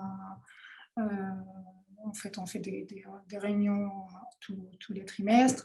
Il y avait le confort visuel on voulait aussi traiter pour la lumière naturelle, une vue vers l'extérieur, pour qu'on se détend, des couleurs aussi, des matériaux, et le confort acoustique, limiter les bruits au poste, le confort aussi des lieux. On voulait traiter tous les pôles comme des bâtiments tertiaires, donc on voulait que la qualité d'air soit agréable, la température aussi, que ce soit vraiment agréable tous les jours à travailler avec des ergonomies des lieux et des postes. Donc, il y avait pas mal du travail sur l'organisation des postes, les organisations de lieux. On a fait pas mal du travail sur l'optimisation des flux, à la fois pour les gens qui travaillent et à la fois pour les matériels. Donc, si on fait un petit focus sur le site vitrine, sa thématique vitrine, parce que là, effectivement, avec ce projet, vous cassez les codes des bâtiments industriels qui sont souvent des bâtiments fermés, du bardage, on ne sait pas ce qu'il fait, on s'imagine plein de choses négatives.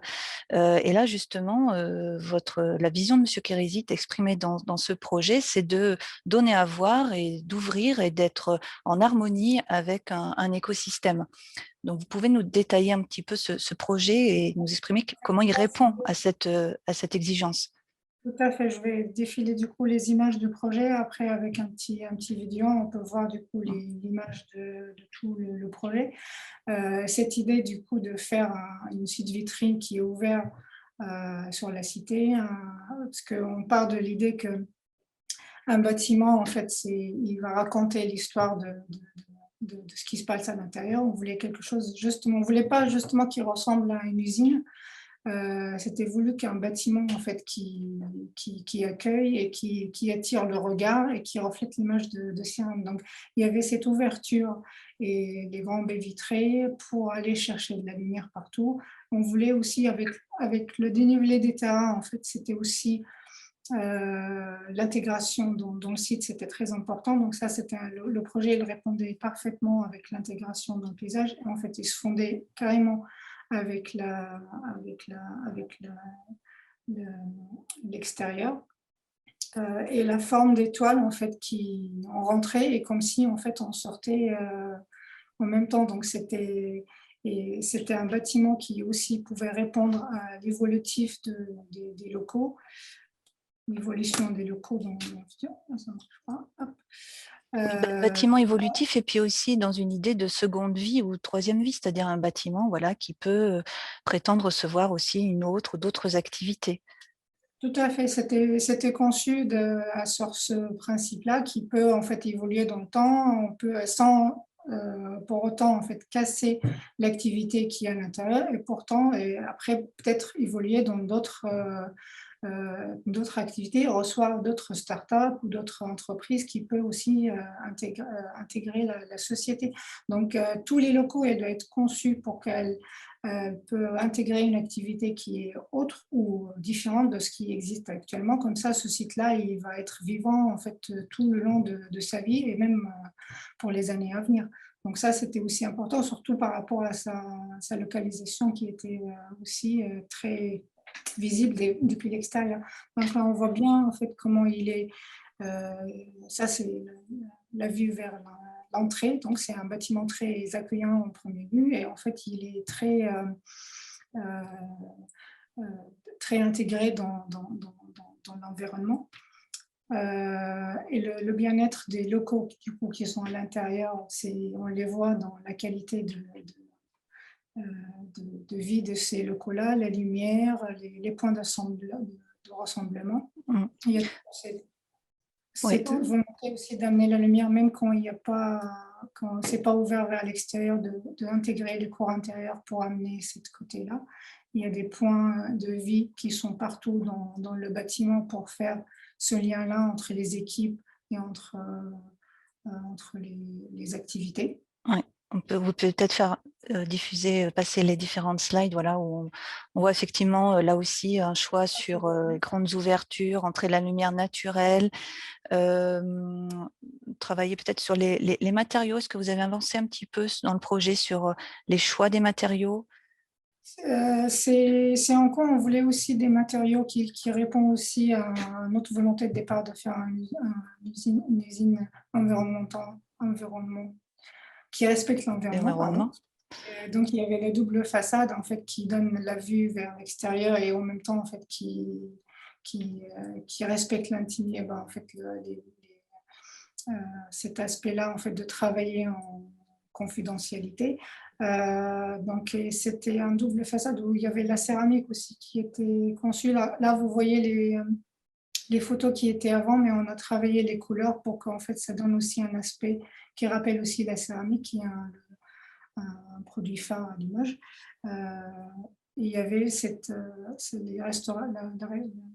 le restaurant aussi, l'ouverture vers l'extérieur et l'accueil au public en fait. Alors, est-ce qu'on peut rentrer maintenant, Kinda, vraiment dans ce site? Invitez-nous, on veut le visiter. Alors.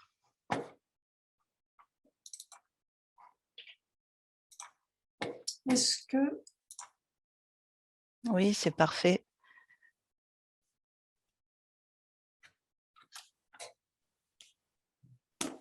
Donc là, effectivement, on retrouve cette forme en étoile.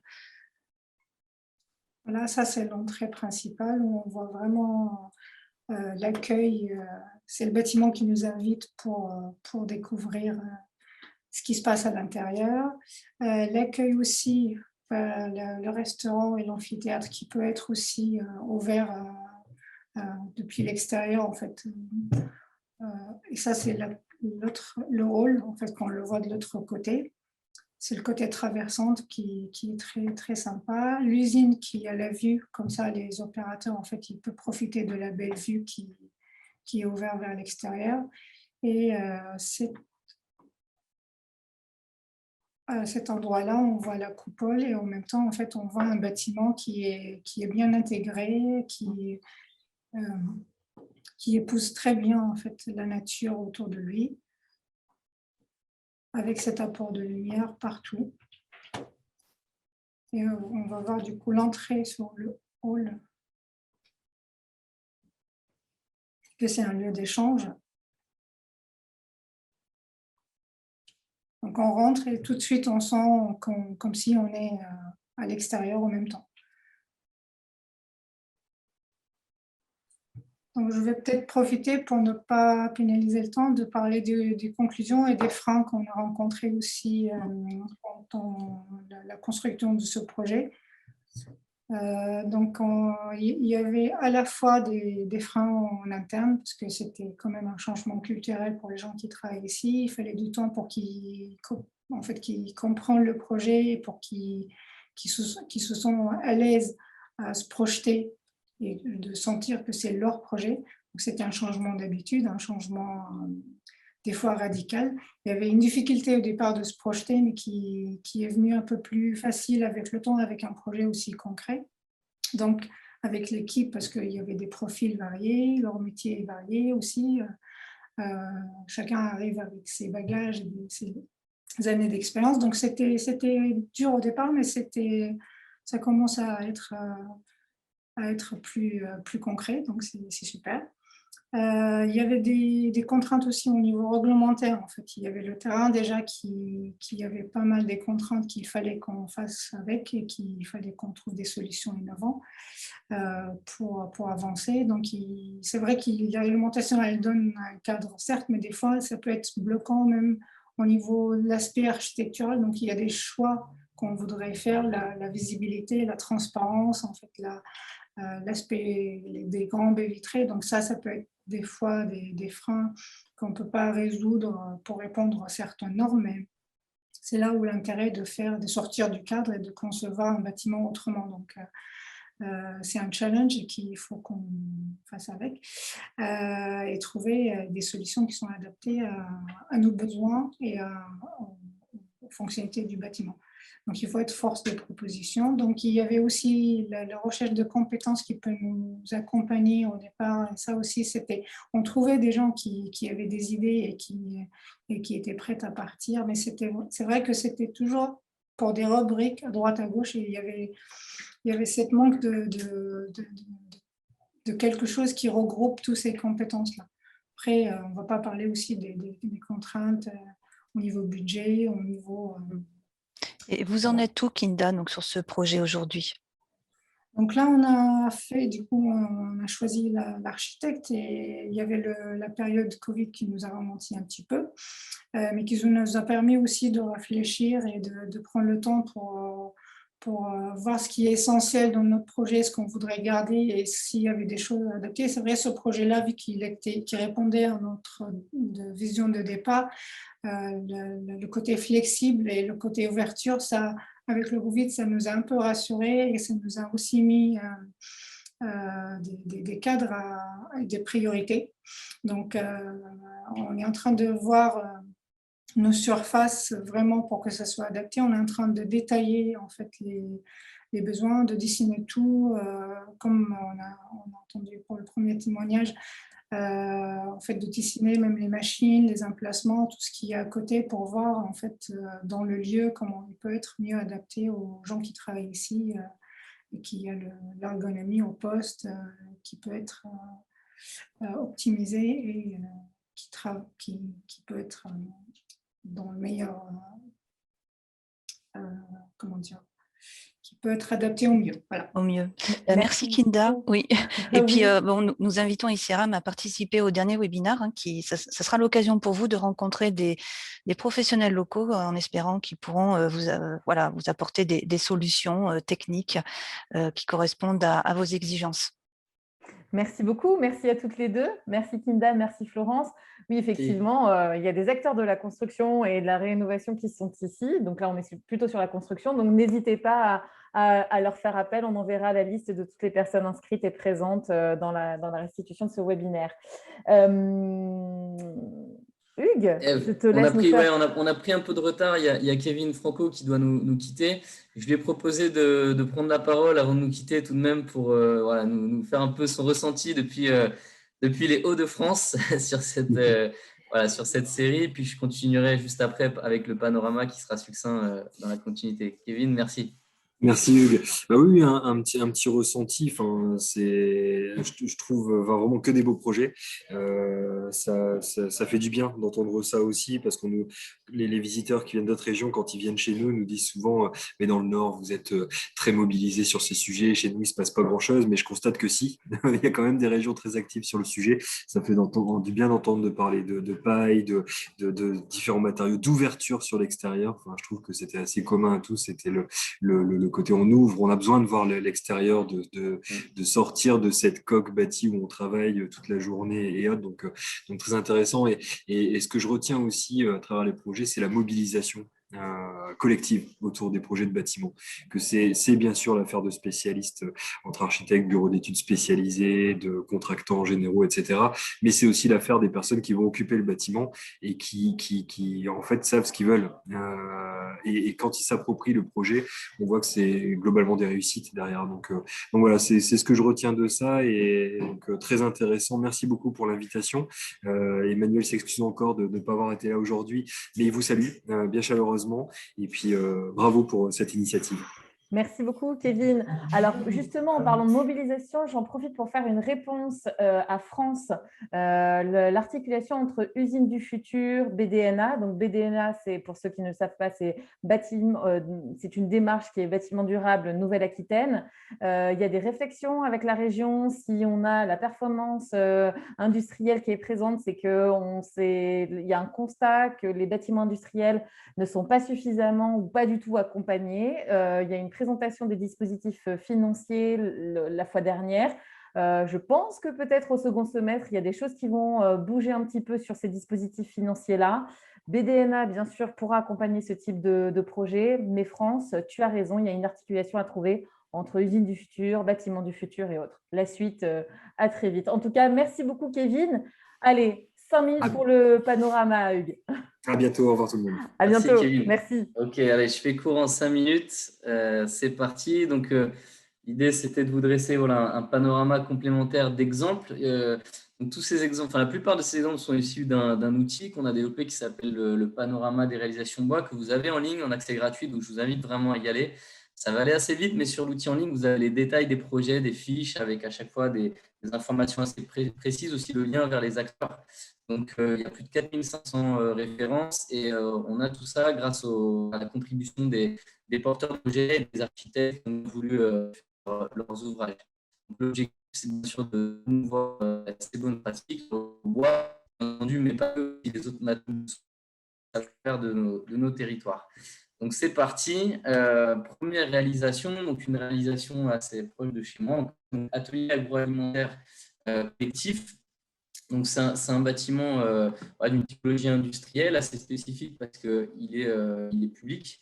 Mais c'est intéressant. Donc, vous voyez, c'est une structure mixte, poteau-poutre, lamellé-collé, avec de l'ossature bois également pour une partie annexe qui est un peu plus du bureau. La vraie particularité de ce projet, c'était la volonté de vraiment des matériaux locaux, notamment le bois, et un travail qui a été fait même en marché public sur le sourcing. Donc, on arrive finalement à avoir des bois qui viennent de 70 km maximum et même le bardage qui vient de la commune même, avec un scieur local qui a pu répondre au marché parce que les préconisations étaient adaptées à son offre. Et de la fibre de bois aussi, et du panneau photovoltaïque en couverture sur ce projet. Autre réalisation d'une envergure un peu plus grande, donc là en Haute-Vienne, d'embouteillage la Châtelaine. Là encore, donc sur une structure lamellé-collé principalement, mais aussi de l'ossature bois, avec là une grosse volonté d'avoir des performances thermiques et de confort aussi bien pour l'été que pour l'hiver, avec une ossature bois isolée en ouate de cellulose en fibre de bois. Donc un terrain qui est inscrit dans la pente, l'accueil du côté bureau qu'on voit à travers la diapo, il y a assez lumineuse et bien plus accueillant, on va dire, que l'arrière qui est plutôt réservé au service, à la logistique. Et aussi une particularité, c'est vraiment la recherche de la lumière naturelle à travers ce projet qui est très intéressante. Toujours la typologie vraiment usine industrielle. Donc là, on sort de la région, c'est dans le Vaucluse. Là, on a une structure lamellé-collé, poteau-poutre avec de la bois.